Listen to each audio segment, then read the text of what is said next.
Oh, here we go. More. I believe we're live. Okay. Hi, everyone. Welcome. My name's Jamie. I'm the Director of Operations at Women and Children First, and we are so glad you're joining us for this virtual conversation between Eula Biss and Maggie Nelson, celebrating the release of Eula's new book, Having and Being Had. We begin our virtual events as we begin our events in store with a land acknowledgement. Please join me in taking a moment to acknowledge that the land on which the bookstore stands is the occupied, unceded territory of the Peoria, Potawatomi, Miami, and Sioux people. We encourage you to learn more about land acknowledgements and about the rightful owners of the land where you are viewing tonight's event at native-land.ca. Thank you. Our bookstore is open for browsing, and you can still support us through our online store. We also have a full lineup of virtual events that you can check out on our website. Next Wednesday, September 16th, we will have Jamie Attenberg in conversation with Susan Choi, and you really don't want to miss that. Some logistical crowdcast information you might need to know. During the event, if you have a question for either of our authors, you can use the Ask a Question box at the bottom of your screen. You can also utilize the chat bar, which I see that you're doing, to talk to one another. You can also buy a copy of Having and Being Had by clicking the Buy the Book box on the bottom of your screen as well. With that housekeeping out of the way, let's turn our attention to our authors. Eula Biss's books include Notes from No Man's Land and On Immunity. Her work has been supported by an NEA Literature Fellowship, a Howard Foundation Fellowship, and a Guggenheim Fellowship. Tonight, she will be joined in conversation by Maggie Nelson, who is the author of 9 books, including The Argonauts, Bluets, and The Red Parts. She has been the recipient of a Guggenheim Fellowship and an NEA Fellowship, and in 2016, she was awarded a MacArthur Genius Fellowship. We're in for a real treat tonight with these two. The first time I read Eula Biss was her essay, No Man's Land, in the Believer magazine. I found my copy. Nice. So I was on the 36 Broadway bus on my commute home to Uptown in Chicago, just a few miles south of the part of Rogers Park that she was writing about. I remember feeling like this was a woman who could put the ineffable into coherent thoughts like few I'd ever encountered. I knew Having and Being Had would have the same effect on me from its very first lines.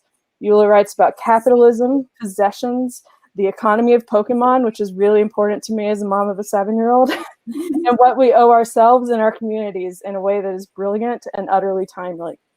That this book was written before the time of COVID makes me really, really excited to hear these two authors talk tonight about where we are in the midst of this critical time in history. Thanks again so much for joining us this evening, and I'll now turn the virtual floor over to Eula and Maggie. Thank you. Thank you so much, Women and Children First, for hosting this Chicago launch. I'm delighted to be here with the brilliant Maggie Nelson. Thank you for coming. I wanted to start with just a word about David Graeber, who died last week and who was an incredibly important thinker to both me and Maggie. I think I can say that about both of us. And fine already. I know. And actually, one of the books that I worked from and that I treasure of David Graeber's was given to me by you, Maggie, off your bookshelf. You had 2 copies of Possibilities, and you gave me your extra. And that's there's an entire section in this book, Having and Being Had, that's drawn from his consumption essay. But he was just a gloriously original thinker and doing extraordinary work. And it's a loss for both of us. And I want to start by reading the epigram of the book that comes from David Graeber. If we really want to understand the moral grounds of economic life, and by extension, human life, it seems to me that we must start instead with the very small things. So I'm going to start with the small things. This book is written in very small little sections, titled sections, many short works, and I'm going to read just 2 of them. And the first one is titled Pokemon. Jay has 2 Pokemon cards that he was given on the first day of first grade by a boy who told him they were starter cards. He doesn't know anything about Pokemon, but soon he wants more cards. At the comic book shop, we discover that a pack of these cards costs $3, which means Jay can buy them with the money I give him for doing chores. But what the cards cost has nothing to do with what they're worth. The value of any given card is determined by a group of children gathered on the asphalt of the school playground. There is, in the world beyond the playground, an established market for these cards and websites that chart their rising and falling prices like stock. But these kids don't really know about that yet. They're still inventing their own values. On the asphalt, some cards are coveted because they're shiny, others because nobody has them yet, and others because they're powerful. How powerful a card might be is divined from the numbers printed on the card, which are manipulated with flawed first grade math that leads to debate over the exact quantity of power in play. There's debate too about what constitutes a good trade. After Jay trades away his most powerful card for a less powerful card, I hear the babysitter asking him if he was a smart negotiator. She suggests that he might want to try to get more for a card like that next time. Then he comes home with the entire collection of another boy, 2 years younger, who's traded it all to him for one card. A game can be played with these cards, supposedly, but none of the kids understand the rules. Their end is accumulation, collecting cards for a game they don't know how to play.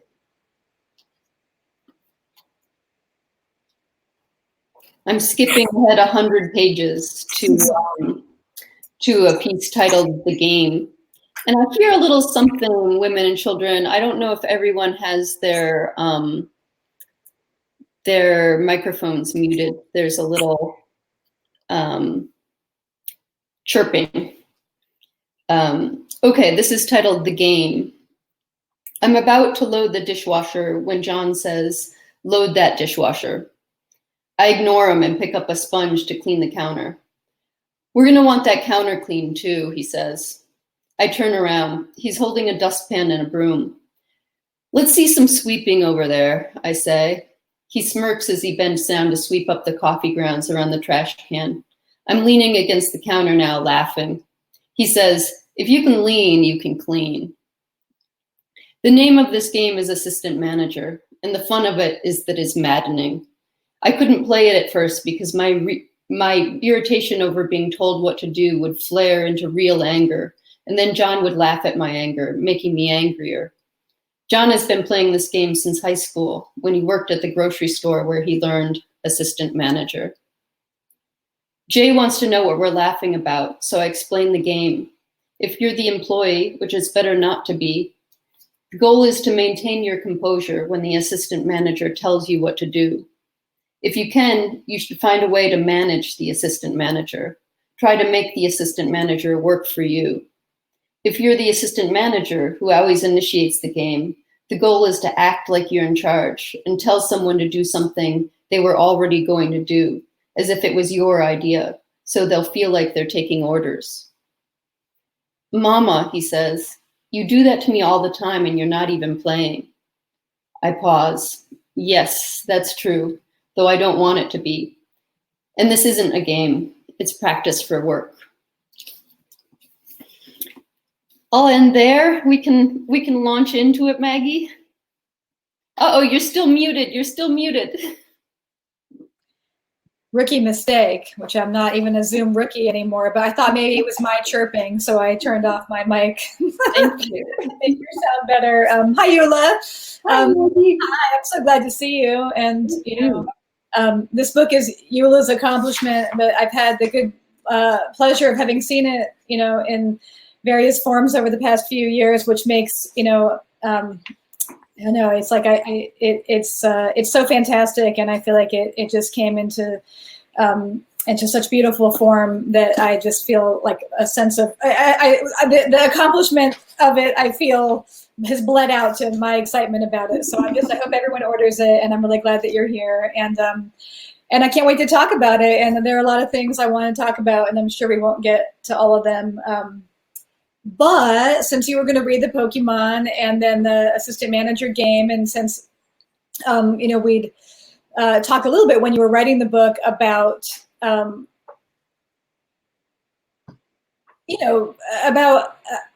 about humor and about playfulness and about wanting to have a book that was writing pleasure. And both of us, I think, have written books about like serious subjects, sometimes kind of deadly so. And I was really, I too am really fascinated and excited about your experiments with humor in the book. But I wanted to start, before talking about jokes and humor, I wanted to talk a little bit about play, because as with the Pokemon thing, I think that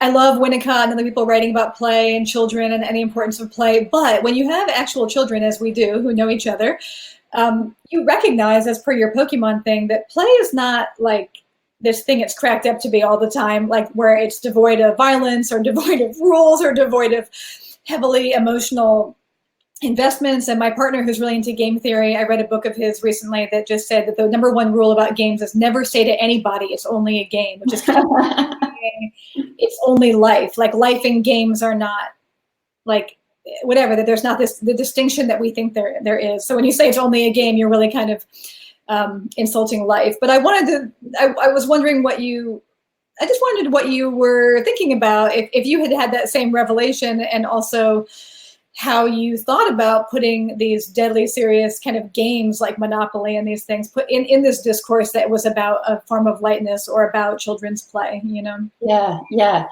Yeah, I remember you saying, really, I think you said this after you saw the first full draft of this book. You said something like, it seemed like I was trying to pull out certain strands of thought and isolate them, only to discover that they were inextricably tangled with each other. And I feel that way about play and work. I was trying to kind of tease out play in this book and figure out, well, what is play, and is it distinct from work, and what is it? And I was trying to isolate work from play and leisure and these other things, only to discover that they are knitted together, and I think my interest was coming from feeling like art making is a kind of work that is also play, but serious play, in the way that real learning and sometimes real work is happening for children in the games.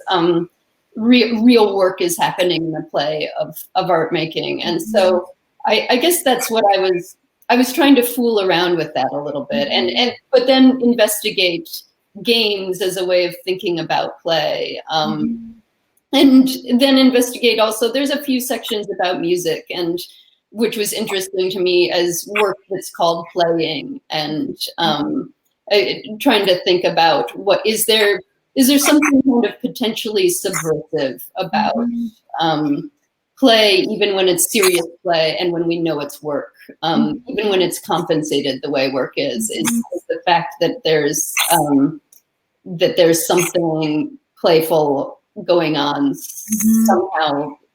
Does it lend itself to some subversion or resistance to this a capitalist ethos that at times feels like it wants us to have the least pleasure in work possible, or like that's sometimes it feels like that's how work is defined for us, is an activity that is not pleasurable or not meant to be. And yeah, I had a pleasure experiment that I was telling you about. I remember I was very excited at first. I remember telling you, I'm going to write a book that's going to be just pleasure from beginning to end. I'm only going to take joy and pleasure in writing this book. And for a while, actually, I did feel that way. I think maybe like 6 months out of the 5 years that it took to write it. And when it was pleasurable, was it because did it become unpleasurable when the kind of work of being like, I'm writing a book and it has to work together came in? Or was it like, oh, these issues are hard and it's not going to be enough to like not apply myself heftily to what's emerging? You know what I mean? Yeah, I think part of the pleasure was, I think I allowed myself to return to a mode that is very comfortable for me as a writer. And so it's closer to poetry and it's super associative. And And in my last book on immunity, I forced myself out of that mode for various reasons, and was even, I think, writing against my own inclinations as a thinker. I was on immunity. Yeah, in on immunity. Like I was watching every loose association I made. I was watching and interrogating, and that was exhausting for me because it's. I think thinking associatively is just how I work, and so to constantly check in and interrogate every single one of those jumps was just felt like work. I guess it felt like real work. And so I told myself that when I finished that book, when I finished that work, I would be allowed to just play for a while. And I think for me, the play was moving on the page the way my mind wants to move, which is very associatively and leaning heavily on metaphor. And so, and I think for a while, until I began to worry about the book being discernible to someone outside of me, it was kind of pure fun. When it was that kind of private conversation where I was within the logic that makes the most sense to me and using this vocabulary of symbols that was legible to me, but not necessarily legible to a reader. It was fun and pleasurable. And then the work part was kind of translating my own private language to a language that would be legible, or translating my own shorthand to something that would bring the thinking that I was enjoying on the page to someone outside my own mind, I guess. What is so amazing, I think, about this book in particular, I mean, all your books are careful, by which I don't mean careful like not risky, I just mean careful like carefully worded, you know. But this book, I think maybe because of the poetry connection that you're talking about, I mean, I thought, especially having read it many times, that, you know, the associations feel free, but at this point, they feel very, you know, every time you ring a gong, I'm like, I know the gong that's being rung. And it feels like when you, I mean, which makes me think, which is interesting to me, of like, sometimes that work for the writer is not pleasurable, maybe because it involves thinking, like not intuiting in a certain way. But it actually is very pleasurable for the reader because there's this feeling that that I never have to worry with any sentence in this book that, like, A, that its music is going to be off or wrong, you know, and then B, that every word in it isn't going to be like the chime in the chord that is what needs to be played. And that's very pleasurable, I find, you know. Thank you for saying that.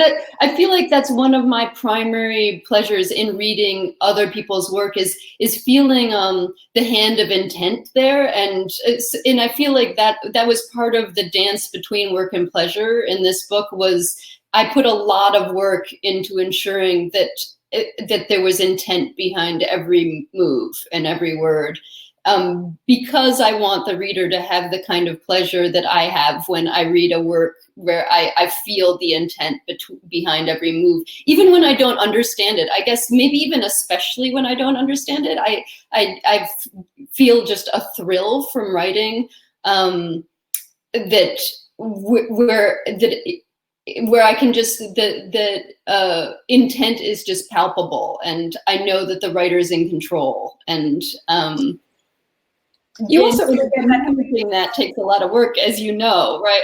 Well, it takes a lot of work because, and this is something I really admire too, is that you know, we both know some things about poetic logic, and like, it's not that poetry is easy, it's not easy at all, but the task of having something sound good and then kind of leaving the room, you know, kind of the drop the mic feeling is very intoxicating, and it can be harder to kind of return to the room and pick back up the mic and be like, okay, like take two. And this whole book to me felt like it was structured on that principle. Like, you drop the mic at the end of every section, but then you come back and kind of say, well, is that good enough? You know, and you know, the most obvious one in some ways, which leads into the kind of joke thing, is the one about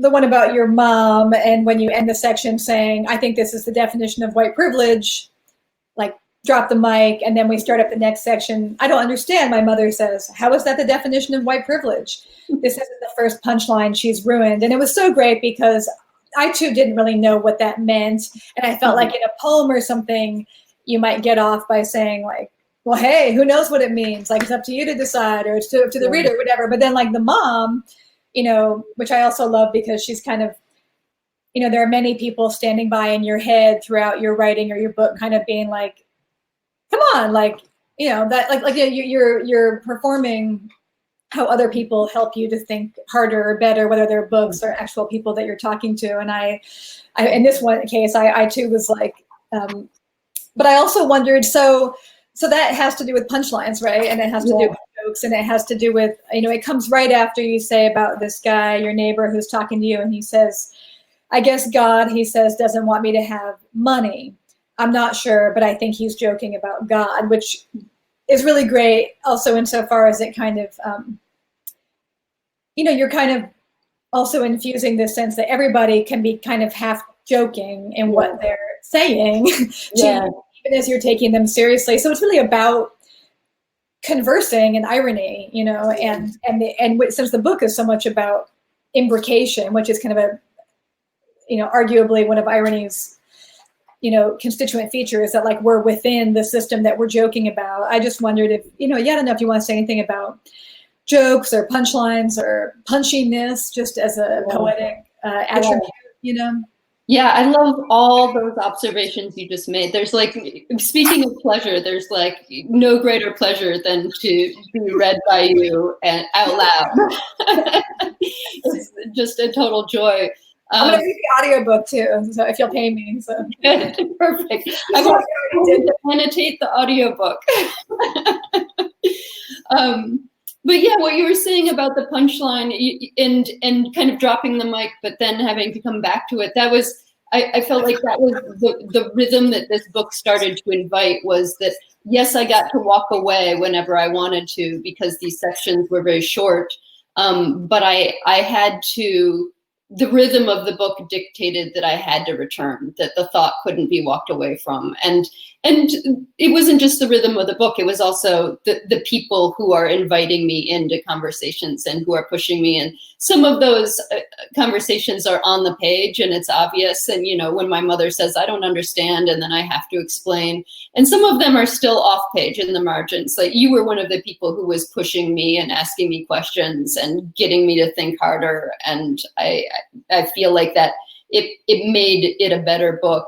The joke part, I think that I wanted to talk about this because I'm still curious about why this book had to be funny. Like as it came together, I started noticing various characteristics that it had.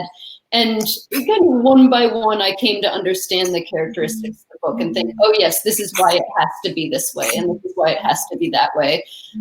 And the jokes part, I never quite to my satisfaction answered the question of why does it have to be funny, other than that it does seem obvious to me that the story of my trials and tribulations within capitalism has to be a comedy because of where I'm positioned within that system and on the winning end, so to speak, of capitalism. So it felt to me like it couldn't be a tragedy; it had to be a comedy. But like you were saying, that most of the jokes are double-edged. They aren't like, they're not. They're dark to me as well as funny. And as much as I was cracking myself up while I was writing, I think I also wrote myself into places that I found very dark and even scary. But I guess when I was thinking about the humor in here, I also thought about there's layers of jokes for me. And one of the most private jokes in the book is, I feel like, is about how much work I put into the book and maybe making available there's two different reads that are available. So that and labor went into making it so that the book could either be read on the literal level. So if someone wants to read it through literally, it's readable that way. And I hope somewhat pleasurable that way too. And so one of my private jokes was that I was putting a lot of work into making it possible for someone to come to this book and do no work. And that was kind of my like, I guess I was building a lot of what I thought of as anti-capitalist jokes, and like you can show up and do no work and walk away with something. But I do feel the greater pleasure in this book is for the reader who does the interpretive work, and that's the book that was harder to write, that was under the literal book. But getting the two books to coexist, that was the hard work, but it was also my joke with myself, like, oh look, you're making available an easy read that will, I don't know, it maybe to some extent undercut your own efforts. It's really complicated. It's so complicated and it's so deft, which is what's so fascinating and, you know, admirable. And I would also, in addition to you saying though that it had to be a comedy because of your position within capitalism, I don't know. I think that there's kind of a deeper read though too, which is that like, which has to do with David Graeber, which is like, in Possibilities, I hope I'm not misremembering. So anyone tell me in the chat or whatever, but I think it's in his essay on Madagascar, but he's talking about going to a place where it's known from the outside for having this totally repressive state. And everyone he talks to is like, you know, what state? You know, like they're you know, having these kind of autonomous zones within, you know, this supposedly and truly deeply repressive regime, but that lived life, the small things are also happening elsewhere, and that there's lots of different, you know, he was always looking for all the different levels of the way things were happening, which I find, you know, if you say, and I'm sure you have at many dinner parties and, you know, casual conversations, oh, I'm writing a book about capitalism, or, oh, even if you adumbrate it by saying I'm writing in prose poems about capitalism or whatever, you know, the big, heavy, you know, as you quote, you know, the blood and dirt, you know, the Marxian blood and dirt is what like everyone's probably going to think of, unless you're, I don't know what, a TED talker or something else. But like, but to me, what's so interesting is that, you know, you steer your car away from, like, I mean, we touch all the blood and dirt, you know, but, and it's not that it's not there, but, you know, you've steered your car into this more like Graeber territory, which is like, it doesn't say that this isn't, you know, an oppressive, alienating system that is, you know, the worst thing to happen to the earth and ourselves in the past, you know, depending on your POV, 500 to 8,000 years, you know, but it also, is not everything in terms of all the characters that you've amassed in terms of their experience of their existence. And I think that you really make that felt and palpable and fun, you know. I'm glad. I feel like that was a huge part of the project, and it was very Graeber informed to not just level a critique, but to simultaneously write an appreciation of what felt like the alternatives, the alternative economies that were running like simultaneous to and underneath the dominant economy. And that's, Graeber has this thing that he says somewhere, that the alternatives to capitalism are already here. We're already living them. And we don't have to dream up something brand new that nobody's ever thought of, because we actually have the alternatives. And so I think in the writing, I felt like I was trying to like enact an alternative, and like you're saying, and also catch the moments from lived life where I felt like I saw alternatives, or sometimes just a glimmer of an alternative or a little bit of possibility. And that, and maybe one of the things that began to be a little like confusing in the writing is that I toggle back and forth between appreciation and critique, I guess. So, critique of one system of economy and an appreciation of another economy.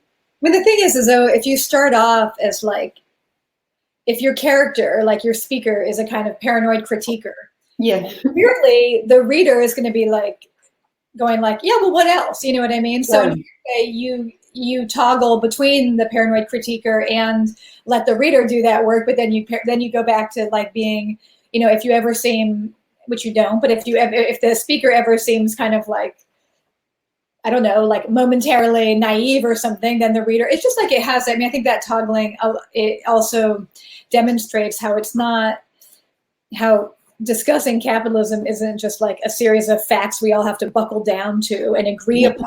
It has to do with other things as well, you know, which we could never, like, how could we ever tackle something? I mean, I don't know, like, how could we ever, I mean, yes, we all toast the death of capitalism, but like, you know, as whether anarchism or any system like has to grapple with like, you know, I mean, as you say, quoting an artist, you know, after the revolution, who will take out the garbage, but like just dividing work up into necessity over here and like the fun, good stuff we want to do over there will never encompass human experience or existence, nor will it contend with our kind of homo faber need to do work, you know, or just love of work, love of labor in certain ways, you know. Yeah.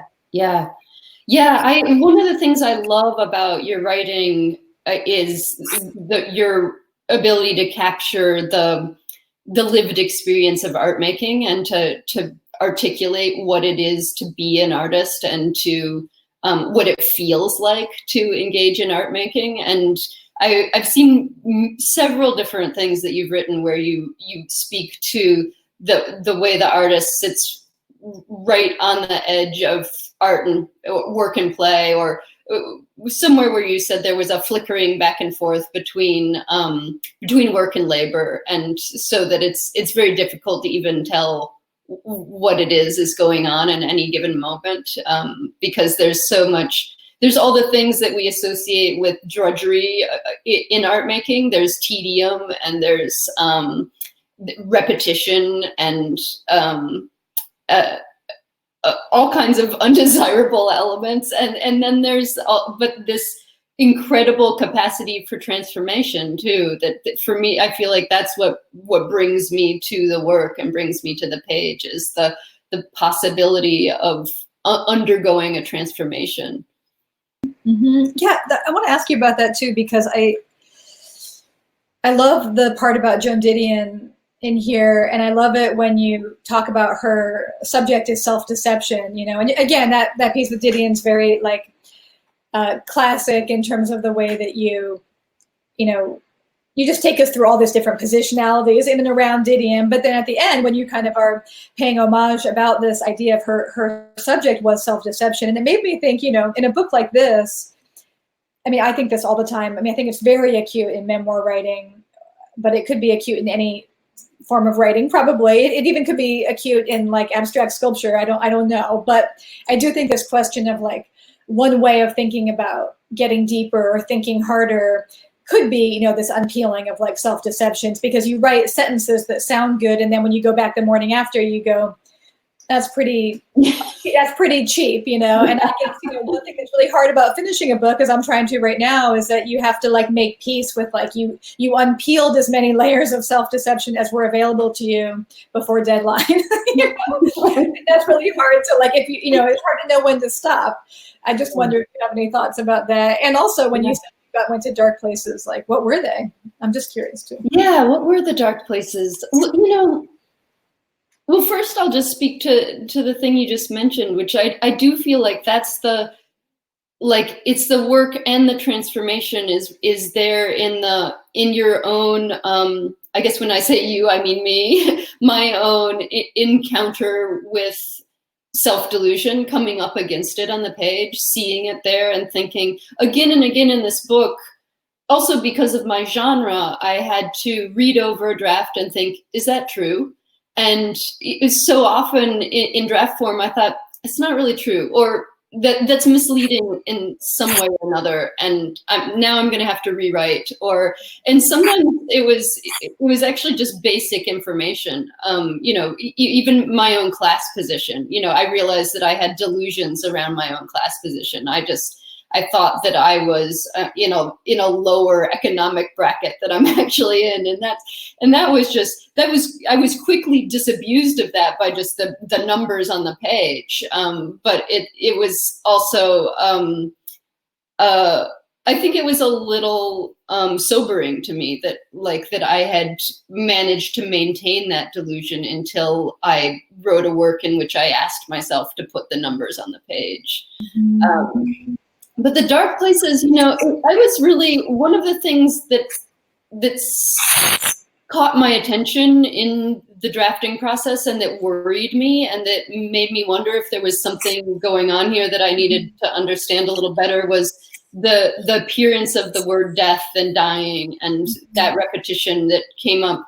Often it was coming up in titles of works of art, but it came up in other places. It wasn't something that I was consciously bringing to the page, but it was, the repetition became so pronounced that I had to start to think about like, what is death and dying doing here? And, and the book does, it ends in, I'm joking, it ends in a hole, calling my unquiet grave. But even that, I had to ask myself, like, what is this about? And like, is there some like fascination with or drive towards death that I need to think about in my own psyche that that's coming out on the page and that I'm running from? And I think I finally, in that last section, I think I talked it out a little bit on the page and understood at least part of it, which was this sense of the period of time in which I started writing this book was a period when I was working way too much, and I was teaching full time and parenting a small child, and had just published a book and was traveling all over to promote the book, and also doing, as you do, speaking things and in lectures, and had almost no time at all for writing. And I think there was a little voice in the back of my head that was saying, this is killing me. This is actually killing me. Like taking all these paid work opportunities and which felt like after, a long 15-year career of not being able to make money off of writing, it felt like this, like now's the time to do it. If people want to pay me, I've got to say yes and do it. And I think that the death and dying that was showing up was like a creative death and dying, and that was caused by doing too much other sorts of work and not leaving myself the space and time to engage with creative work and to show up for it. And that was, the book was sending up its own cry for help. Right. Yeah, that's so interesting. I'm going to ask one more question on that reminded me of, and then I'll look at the question box. But I would have thought maybe that one of the dark places, I don't know, but I was also this witch story that you tell about your mom and about her discarding possessions. And when you say, this childhood story that she tells you about the witch, who's like running, and I can't remember quite how it goes, but like, anyway, like it's about like having to unburden yourself and unload material possessions to kind of like save your life, and then you say at a certain point, I wonder, if her witch will be my witch too. And I thought it was so deep, for lack of a better word, in part because in this story you tell about your mom and about her unloading possessions and kind of turning her back on her class status, there's a kind of logic that you lay out that says, like, if the more comfort you're in is an indicator of how much damage you're causing, like on the earth, like I'm sitting here talking to you, but I got 3 lights, my computer, and the air conditioning on, whatever, and I'm comfortable, right? But what am I doing? So if that's all like a kind of litmus test of damage that you're causing, then of course the logic would be, to remove personal comfort, to remove as many comforts as possible, and to, unload, but then there's this question of like, is it really, is the correct social justice response to kind of individualize the situation and say, I should strip myself of X, Y, and Z, as if that sacrifice. Am I running away from a witch, or am I really making the world a better place? And I thought that was really interesting, and I just wondered if you had any thoughts about that. Yeah, and the witch was another thing that appeared and that I had to learn how to understand in the book. The witch comes back, and the witch comes back in Capitalism, and the witch that was the as women, what women lost under capitalism is kind of embodied in the witch, and Caliban and the witch. And I realized very late in the process, I think I had completed the book. Yeah, I think I'd completed the book, but hadn't yet turned it in when I realized, oh, so much of this book is subtextually a conversation between me and my mother about how to live as an artist. And so, and I was raised by a mother who was an artist, but who not only didn't make any money off her art, but also really didn't have any viable avenues for making money. And one of the stories she told to me as a child that I really, I think, absorbed was this idea that this is how it has to be. If you're going to be an artist, you can't have anything. And this is what sets the artist apart from other people. And I think that is not just her narrative. I think that that's also, we have collective ideas about what makes art, pure or real or not sold out or whatever. But I think having witnessed how my mother's her own ability to make art was compromised by the precarity of her living. It's the everyday work of dealing with a car that's broken down, that is a crisis instead of just an inconvenience, and how many small things are a true crisis if you have no economic security at all. I think I quietly decided that I wanted to do my art making from a more secure position, and tried to work my way to that secure position. And at my arrival to that secure position, started having this conversation in my head with my mother about what did I lose and what did I gain? And one of the clear and obvious things I gained was the ability to do my work as an artist, and that it's and I'm having this conversation with my mother in my head, but while she's still alive, and and currently working a low-paying and hourly demanding job that prevents her from engaging in her own art making. So I'm seeing our lives as artists next to each other, and asking these for me were really hard questions about how one supports art making. Yeah, I mean, I got to go to the questions, but what's so interesting to me about that too, though, is that your book also points out by being so forthcoming about figures and about. I mean, I teach art school, or I used to teach art school, and it was just that you'd see over and time again, which I totally understand, but it's everybody wants to figure out a way to make a living on their art, and then as soon as anybody does, they're the object of ridicule, jealousy, and horror. And it's so instead of kind of taking a step back and saying Eve Sedgwick, I thought, was so useful on this account, because she wrote about that. She thought that one of the reasons why she was so pilloried by the right wing back in the day, when she wrote this essay called Jane Austen and the Masturbating Girl, was that the masturbating girl was somebody who was pleasuring herself and was getting paid for it. And that Eve Sedgwick was the masturbating girl, where she had a job in the academy where she pleasured herself with her criticism. And that was what was unforgivable. That was despicable. Yeah. And I just always think about that, as I too, I don't know. It's very fascinating, but I know you got to go to the question box. While you're looking at the question, I'll just say that for me, that was one of the things that felt both deeply subversive about this particular book. I was pleasuring myself and getting paid for it. This is the first book I've written where I've made substantial, pay the rent money off the book. And doing that publicly, I guess, too. It was I am publicly pleasuring myself and letting everyone know I'm getting paid for it, too. That's a whole other question about the erotics of all that, but I'm not going to I can't get into that because these are all really great questions. So I'll just, I'll go at it. So one of them is about, Eula, your propensity for associative thinking, poetic logic. Can you talk more about what allows for lateral associative moves for you?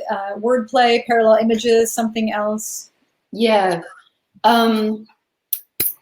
You know, wordplay is, in this particular book, wordplay was a huge part of it. It was, I was looking for, initially when I was drafting, I was looking for words that recurred. And once they started recurring, I was trying to harness that and follow the reoccurrence and see where the reoccurrence of various words would take me. And there's even repeated titles in this book. So there's 3 titles that repeat that are art, capitalism, and what's the third one? Work, work, art, and capitalism. And those, just even having those titles recur was a way to, I think, invite me into this space that my friend Robin Schiff calls this space bound association. And she uses that term rather than free association, where you're binding yourself to a trajectory of thought or a set of ideas. And I did very much feel like I was in that space of bound association, and increasingly so. The more I wrote the book, the more binding was there, and the tighter the net of wordplay became, until I was kind of just bouncing off those existing words on the page.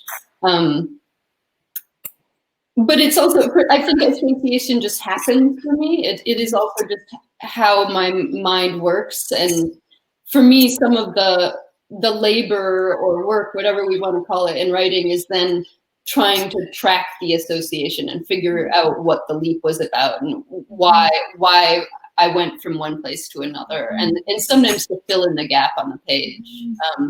Though I think I don't, as a reader, love to have all the gaps filled in. And it's part of what I love about, say, like the Argonauts and Bluets. Maggie is work that will allow you space as a reader to fill in some gaps. And yeah, just speaking of pleasure, that's part of where my pleasure is as a thinker and a reader.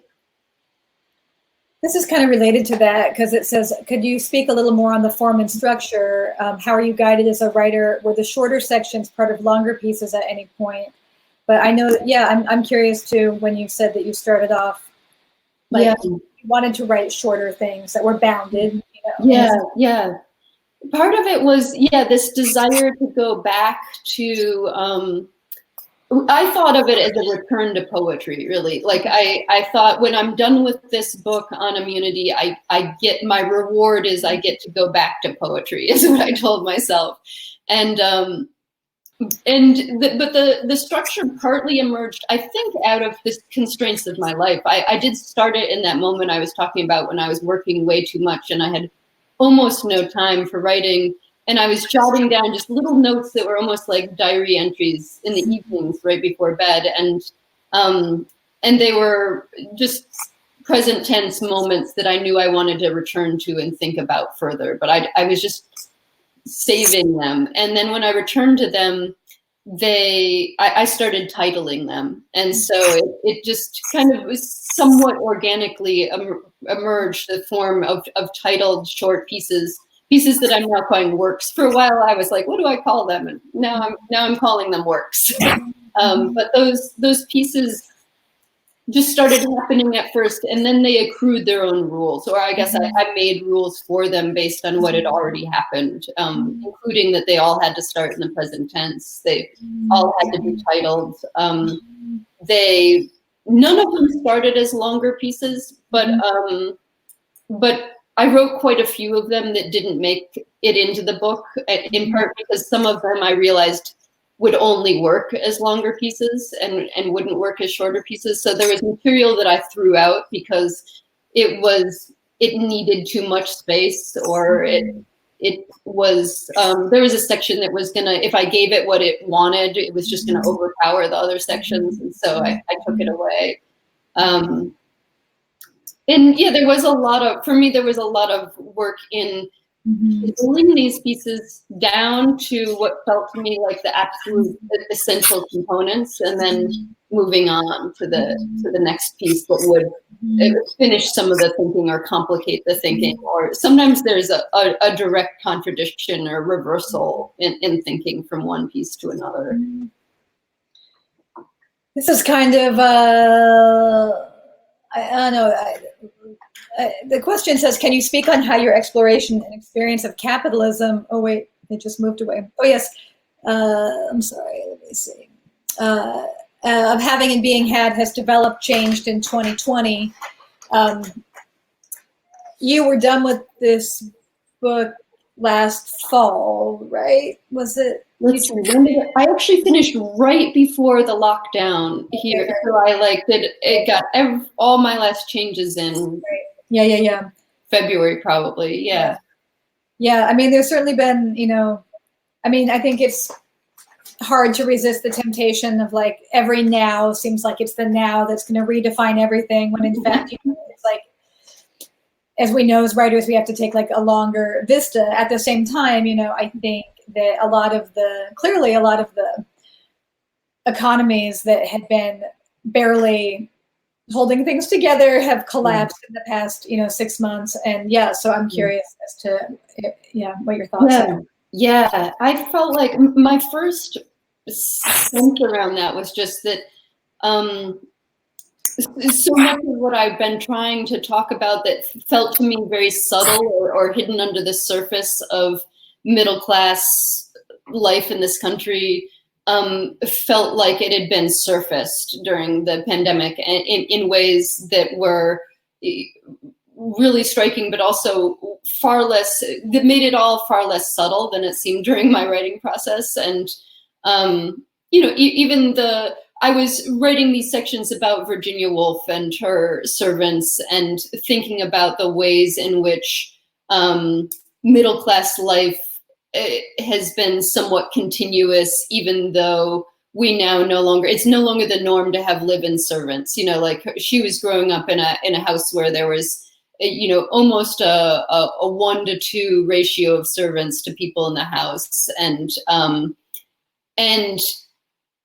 I was thinking about how we've shifted to an economic situation where we still have servants, but they don't live in our homes and we don't think of them as servants. And in some ways, there's just so much of a greater remove, but some of that remove got, I think our ability to ignore our own servant relationships got disrupted by the pandemic, because it's now abundantly clear that some of us are sitting safely and comfortably at home while other people are putting themselves at risk to serve our daily needs in terms of getting food and even things that wouldn't be thought of as strictly necessities, like all our Amazon purchases and everything like that. And so, and that's now, it feels to me like that doesn't take a tremendous amount of insight to see now. It's really, people keep using this phrase laid bare about what's happened under the pandemic, but it does seem, yes, laid bare. And so I don't know what to say about that, other than that I feel like, the flesh was taken off the skeleton I was writing about, and now the skeleton is just standing in front of us all, and we can look at it. Yeah. Interesting. Let me see. Let's see. You guys are so smart. Your questions are like, they're really smart, but I'm worried they're so smart I can't even really summarize some of them. Let's see. Okay, well, Mark's wrote on the topic of work and play. How do you think we should understand the meaning of ordinary life and its relationship to physical necessity today? How do you think issues surrounding all forms of disparity and equality impact one's ability to find happiness in work and art making? Then there are some bigger ones, like where do we go from here? But maybe with that work and play and necessity in ordinary life, and finding happiness in work and art making, surrounded by disparity and equality. I'll just throw those out to you. Okay. Just a little something to nibble on. Yeah, as we move into our final 3 minutes of our event. Yeah. Yeah. What can I That's do? why I was withholding from you the where do we go from here? Well, no, I was thinking about a student of mine saying, back when we were still teaching in classrooms, talking about on the very first day of class, she was an art student who was in my writing class, but doing an MFA as a visual artist, and she'd been thinking about whether what she did was a luxury or not. But and this was a vexing question to her because it felt like a necessity, but she also understood how economically it could seem like a luxury. And that was one of the problems I felt like I was batting around in this book and trying to think about from different angles. And I do feel like play and art making are